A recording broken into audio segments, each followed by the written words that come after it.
Okay, here we go. Music and the body. We are going to do our next lesson on how we listen to music. And so, what is music, physically speaking? So, music is sound waves in some sort of recognizable pattern, okay? So, amplitude is how loud the sound is. So, a loud sound has a high amplitude, a soft sound has a small amplitude. So, it's a shorter wave if it is softer, and it's taller. Taller waves are louder, okay? Low notes have long wavelengths, the distance between the waves themselves, and they're measured in hertz. So, how many times it takes a wave to go back to the top is measured in hertz. And low notes have long wavelengths, which means they are smaller number of hertz, number of times per second. And then high notes have short wavelengths, which means there are more of them per second. So they have a higher number of hertz, if that makes sense to you, okay? I am going to have you guys work on this lesson, so I'm going to ask you to draw a loud and high-pitched wave, okay, for that lesson. So take a look at the last slide when I send this out to you for an assignment. Music has a lot of effects on our body. There's been many studies done. It releases oxytocin into our system, and that's the pleasure drug that your body releases when they do something that we like. So it actually feels good, and your body releases endorphins to do that.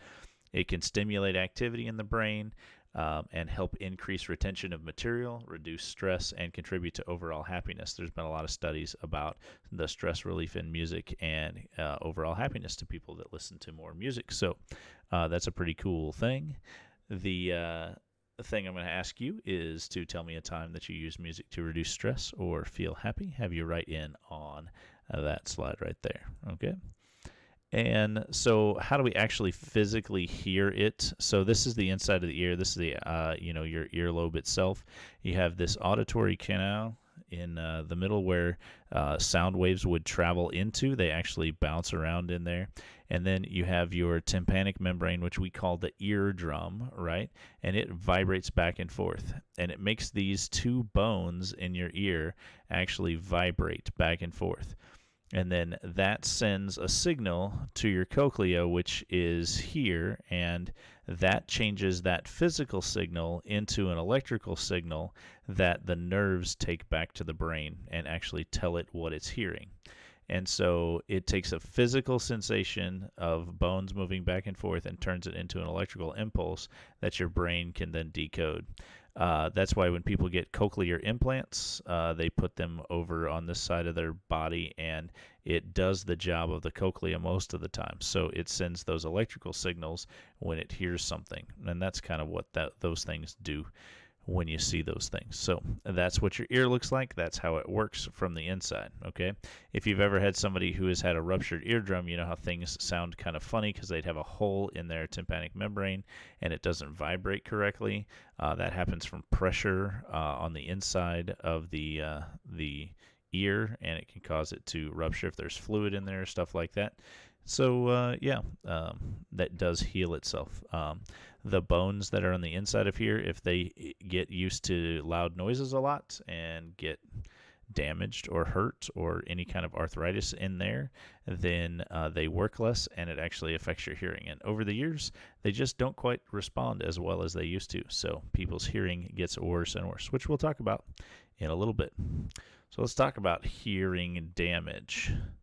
How loud is the music that you listen to? Well, I'm glad you asked. Decibels tell us how loud something is, right? So we measure things in the number of decibels that it is. Hearing damage happens at 100 decibels after prolonged exposure. So if you get to 100 decibels, then you can have some hearing damage after just a few short minutes. Most people don't take any steps to prevent their hearing damage, and that's why we have so many young people these days that have some sort of hearing damage, even after, into their early 20s. So you have to be careful. How loud are the things that you listen to? Well, breathing itself is 10 decibels. So just the actual sound your body makes does that. Simple conversation is about 60 decibels in a very quiet room. A vacuum cleaner is about 70 decibels from a few feet away. The factory floor, if you were down working in, like, say, the Ford plant or something, it can be about 80 decibels, and usually they wear some sort of ear protection for that most days. A lawnmower, while you're using it, could be 90 decibels. A jackhammer or loud sounds like that could be up to 100 decibels. A live rock show, that is about 110 decibels. So now we're getting into the permanent hearing damage. So if you go to a rock show, chances are you're getting some sort of hearing damage for that.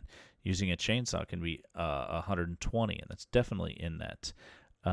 So if you're listening to a jet take off at 50 meters, you get 140, and at 25 meters, that's 150 decibels. So those are extremely loud sounds, and they could damage your hearing very, very quickly. Okay?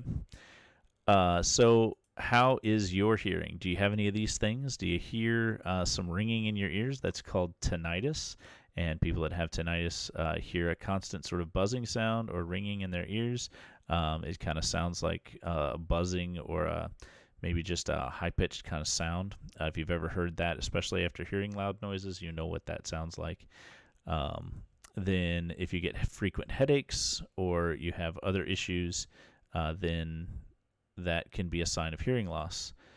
So I've got a couple of videos that I'll have you watch in the lesson. Actually, when I give it to you for your assignment, one of them has a video to understand how you hear certain frequencies. It actually shows you the wavelengths of the different frequencies, and then the second video lets you test your hearing to see if you have any hearing damage. And so I challenge you to see what your hearing number is as you do that. As a side note, the thing that saves people from hearing loss is distance from the sound. So the further away you can get from sounds, the better off you are. If you have a stereo playing music at 100 decibels, then any distance that you put between yourself reduces the volume of that sound a whole lot. And so it's pretty safe.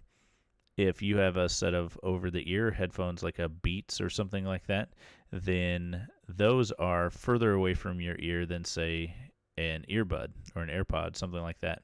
Those are actually in the ear canal. And so if you do the same volume for those things, the ones that are in your ear are closer, and they're actually going to be louder and cause more damage. If you can hear somebody's music while they have it in their ear or on their head, then it's over 100 decibels, guaranteed. There's no way that 100 decibels could be heard from a set of headphones. Anything less than 100 decibels could be heard from any distance, even in a quiet room. So think about how many times you've heard people's music and can jam out to that. Then they're listening to that well over 100 decibels. If you've ever pushed that button on your cell phone that says, turn it up, and it says, don't do this, it might hurt your hearing, that's because it was going to go above 100 decibels, and they know how loud things are supposed to be, and so they try to encourage you to keep it down underneath those things. So just a side thought there to keep you safe as you're listening to music in the world where we have it in our ears all the time. So be careful. The lesson that I'm going to send to you is this PowerPoint, basically with a few questions added to it. I'm going to have you complete that on Nearpod, and then we'll follow that up with one additional assignment about hearing. So that is hearing loss and the sounds of music. Thanks.